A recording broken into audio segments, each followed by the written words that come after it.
1988 was without a doubt the summer of the Lizard Man. That was the summer that something happened in Scape Swamp, right outside of Bishopville in Lee County, South Carolina, that reached around the world. I'm Robert Howell, and I'm here to tell you about the legend of the Lizard Man. But we can't talk about the Lizard Man without talking about the little town of Bishopville, South Carolina.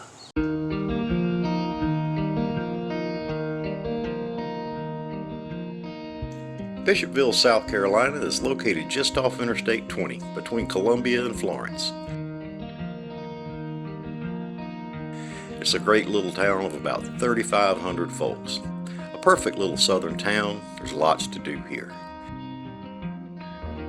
You've got Pearl Friars Botanical Garden. You've got the South Carolina Cotton Museum. Several old structures that are in the National Registry of Historic Buildings. There's a lot of history in Bishopville, a lot of famous folks and their history in the cotton industry, and lots of things to see and do.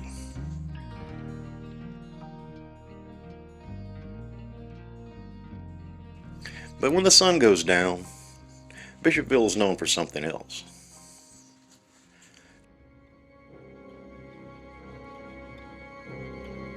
Just outside of town, you'll find Scape Swamp.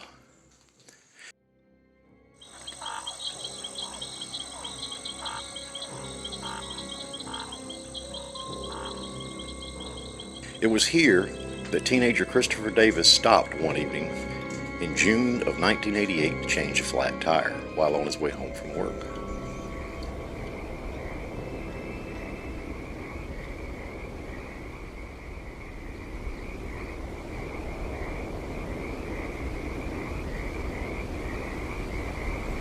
Chris stopped just outside of Scape Swamp near an old butterbean shed and went to work on the task at hand, ready to get home.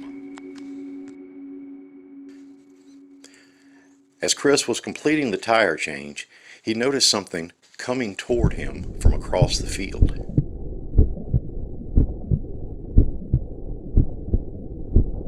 Something that he knew was not human.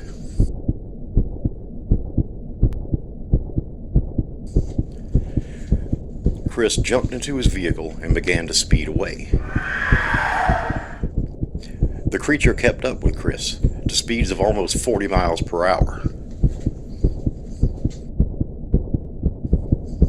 Luckily, Chris managed to elude the creature and made it home to his father to tell him the story. It was this night that the legend of the Lizard Man of Scape Swamp began. Once Chris made it home, he told his father what had happened, and together they went and spoke to Sheriff Liston Truesdale, who became a major player in the story of the Lizard Man. Truesdale could not believe what he was hearing, but he sensed that there was something to it. Truesdale was no joke. He was a very well-liked man in the community, and he had extensive law enforcement training. He had some FBI training. He had an immaculate record, an immaculate paper trail, stating just what kind of individual he was. He was someone really to be admired. And so when this man took this so seriously, it made the general public and a lot of people go, hey, you know, maybe there's something to this thing here. I was sheriff during the time the Lizard Man made his appearance in Lee County, and it was during the year of 1988. I took this thing very serious because we turned our backs on it. Oh, it wasn't nothing to it. Say it attacked somebody's children, or even the adults. Not only would I have to leave the county, I would have had to leave the state. His description said it was about 7 foot tall with red glowing eyes and very fast, and it appeared to have 3 long fingers on each hand. I thought it could have been a bear or something that he saw. We don't know what it is. Mm-hmm. But he saw something because nobody could have been frightened like he was. My tires was bust and it flat. So I got out and changed about 2 a.m. at night. After I was finished changing, I was putting flat in the jack in the trunk. And I looked back. I saw red eyes, big red eyes thing running toward me. So I jumped in the driver's side, and when I was shutting the door, he grabbed the door. So I jerked the door and shut it and pulled off. And I looked in the mirror, I saw a big image and a loud crash on top of the car. I scratched my head. I said, I can't believe this, what I'm hearing. I said, okay, draw it. He drew it. Immediately he drew it. At that time, when this first broke, it went all over the world in 3 days' time. And then Truesdale realized that something had happened shortly before the Davis encounter that could tie into this.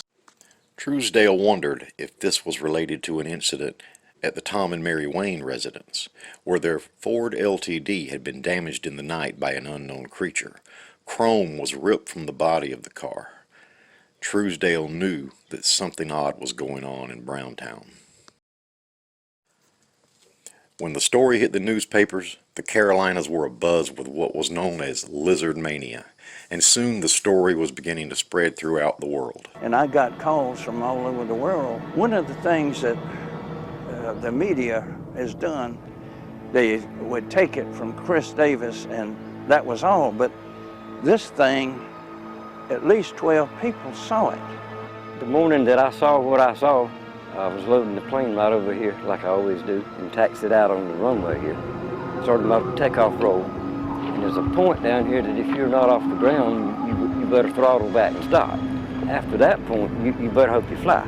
That's about where I was at the day that this, whatever it was, crossed the runway in front of me. He turned his head and looked at the plane. He looked at it and turned right back and the thing had a kind of a lope in its walk. And like I said, much taller than you. I would guess 8.5, 9 feet tall. Well, I had was going to fence up this part of the swamp to put goats and hogs in. The men, we had quit at lunchtime. Down by myself, I looked around in the swamp. Something was peeping out behind about a 30 to 36-inch tree.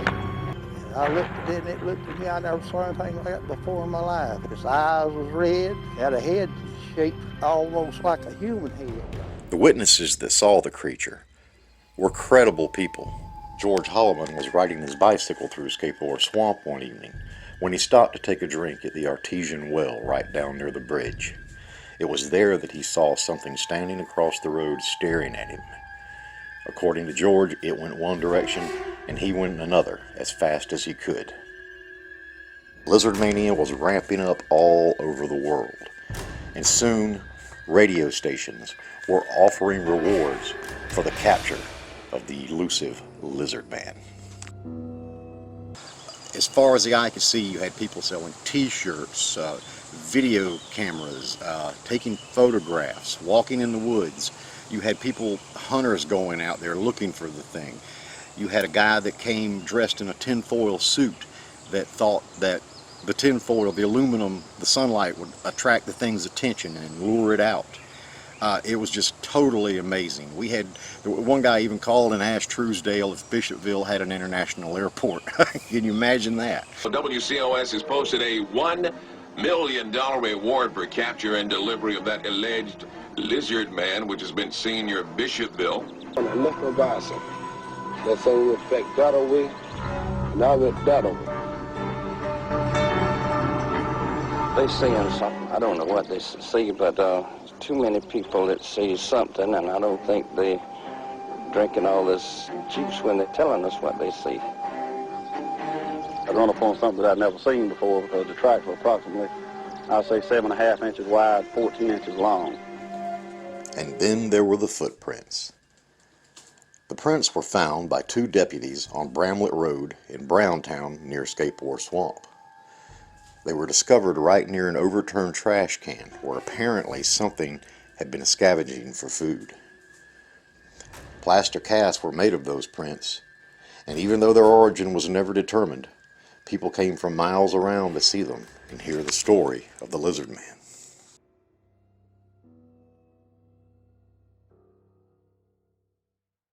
Appeared to be made by something pretty heavy. As a prankster, he's good, is all I got to say for him. Looked like it got mad because it didn't find what he wanted. The Lee County Sheriff's Department is working full-time on this creature case, yet with over 200 calls coming in every day. Sheriff Truesdale spends 90% of his time with the media, hungry to confirm tales of the Lizard Man, which grow bigger every day. There's all kind of stories about this thing. You name it, we've heard it. You know, there have been tales about other things, like the Loch Ness Monster and Bigfoot and things like that. They haven't proven those yet, but they haven't disproven them. I think the Lizard Man is an alien. So what was the Lizard Man? The excitement went on till summer's end, until one man claimed to have actually encountered and shot the creature. This guy was a complete joke. He had a black car with a Ghostbuster symbol on the side, but instead of a ghost, it was a lizard, like he was a lizard buster. Anyway, and he had a gun mounted on the hood, and the guy was just insane. But by now, the Lizard Man was fast becoming a legend. He was in magazines. He was on bumper stickers of all shapes and sizes, and on t-shirts and hats that sold like crazy.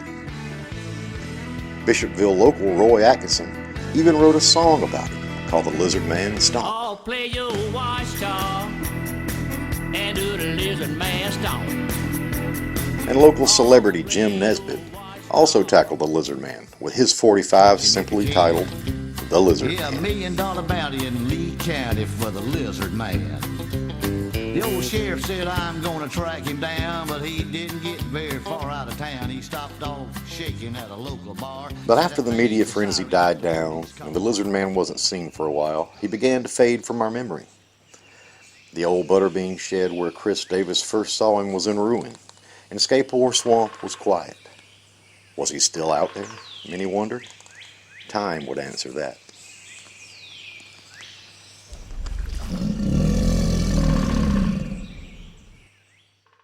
A few years later, a local woman and her family were on their way home near Scape Swamp when they claimed their vehicle was rushed by a large creature. Though they described him as hairy and reddish instead of scaly, something had frightened them all pretty badly. After speaking to Truesdale, he noticed that all of their stories matched. All of their descriptions were the same, and they never altered their stories at all. Had the Lizard Man returned? Over the years, Truesdale appeared on several TV shows featuring the story of the Lizard Man. T-shirts still sold at the Cotton Museum. And then one day, the local news was back in the swamp. He was back. Dixie Rawson of Bishopville awoke one morning to find her Dodge van incredibly mauled, and all of her cats were missing.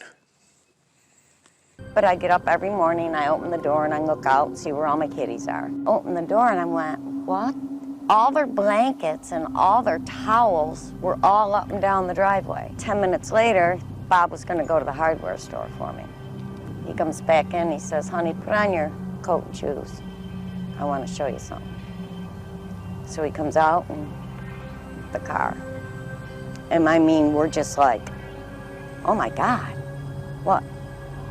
What could have done this? There were pieces, they're sitting over there, some of them that were just like ripped off the car and bent and thrown on the ground. Something definitely big and bad did that to our car, to bend that metal. And I can't see a coyote or a dog doing anything like that. I think if it was a bear, there would have been more damage to the front of the hood. So the sheriff come out and he looked at the car and everything, and then later on, Bob took the car up there, and they took blood samples from the car. But to this day, you don't see any cats over on that patio. There's about 7 missing. Now, some people have said that that damage could have been done to the car with power tools. I think that if someone is in your yard with power tools at 2 or 3 in the morning, cutting up your vehicle, you're probably going to wake up. So, I don't know, that sounds a little far-fetched to me. In 2013, crypto investigator Lyle Blackburn and his assistant Cindy Lee came to Bishopville to research an upcoming book he was working on. The finished product, which is titled Lizard Man, The True Story of the Bishopville Monster, is one of the most accurate and detailed versions of the Lizard Man story that you'll find, and it's highly recommended reading. And then, a few years later, the notorious photo of what is obviously a man in a lizard suit popped up in the media. I hate that photograph. I am actually offended by it. Whoever posted that was obviously looking for just a few minutes of fame and couldn't possibly expect the rest of the world to believe it.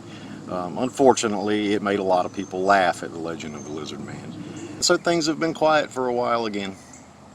But we haven't forgotten the Lizard Man. We never will. I never will. So whatever became of the Lizard Man? He's still here. He lives on. He lives on in artwork and illustrations from artists around the world, and in the minds of cryptozoologists who wonder what's out there. He lives on t-shirts and caps and bumper stickers of all shapes and sizes. And he lives on in children's toys. He lives on in the heart and soul of the people of Lee County. He lives on at Harry and Harry 2's restaurant, in a creation named after him. He lives on at the South Carolina Cotton Museum. Even though those who saw him may no longer still be with us, their stories will be passed down forever. What did they really see? Will we ever really know? Maybe one day. But maybe what lives in our imaginations is what we need to keep and what we need to hang on to. That keeps the legend alive. He's a part of Bishopville forever, and the stories of the Lizard Man will be passed on from one generation to the next. He lives in our imaginations, just outside of the reach of your headlights as you travel down a dark country road at night. That's where he'll be. So the next time you decide to head down to Scape Swamp near dark, listen closely. It's then that you might hear it. Because the Lizard Man will always live in Scape Swamp. I was 23 years old the summer that they saw the Lizard Man. And it was some of the most fun I ever had.